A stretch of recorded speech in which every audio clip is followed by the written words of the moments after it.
Tuneli i Kalimashit, pjesë e rrugës Milot Morin, do të vazhdojë të mirëmbajt nga një kompani private. Autoriteti rrugor shqiptar ka nisur procedurat e tenderimit, ndonse aksi Milot Morin është fituar për koncesionin e mirëmbajtjes nga kompania turke Vendeka Bilgi, por Ministria e Transporteve ka shpjeguar se nuk ka një afat se kur do të fillojë ekzekutimi i kontratës së koncesionarit. Spartak Tarka, drejtori i standardeve në Autoritetin Rrugor Shqiptar, thotë se në momentin e nisjes së kontratës së koncesionarit do të bëhet ndërprerja e kontratës me kompaninë që do të zgjidhet në tender për të mirëmbajtur tunelin e Kalimashit. Është specifikuar në kushtet e kontratës që do të lidhet për mirëmbajtjen, që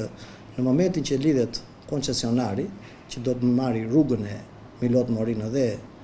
mirëmbajtjen e tunelit, do të ketë ndërprerje të kësaj kontrate dhe do të fillojë menjëherë kontrata tjetër. Është e përcaktuar që në momentin që lidhet koncesionari, domethënë firma që do të marrë me koncesion rrugën e kombit dhe tunelin të përfshirë në të,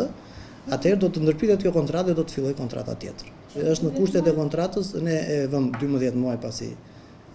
preventivi është i përcaktuar i tillë, dhe në mënyrë se nuk kemi një afat të përcaktuar qartë nga Ministria e Transporteve që merret me procedurat e koncesionit, që kemi një datë të caktuar që do të lidhet kontrata. Pagesa për mirëmbajtjen e tunelit të Kalimashit sipas drejtorit të standardeve në Autoritetin Rrugor Shqiptar do të bëhet sipas situacioneve të preventimeve mujore. Normalisht pagesat bëhen mujore të firmës që do të fitojë mirëmbajtjen e tunelit, dhe në momentin që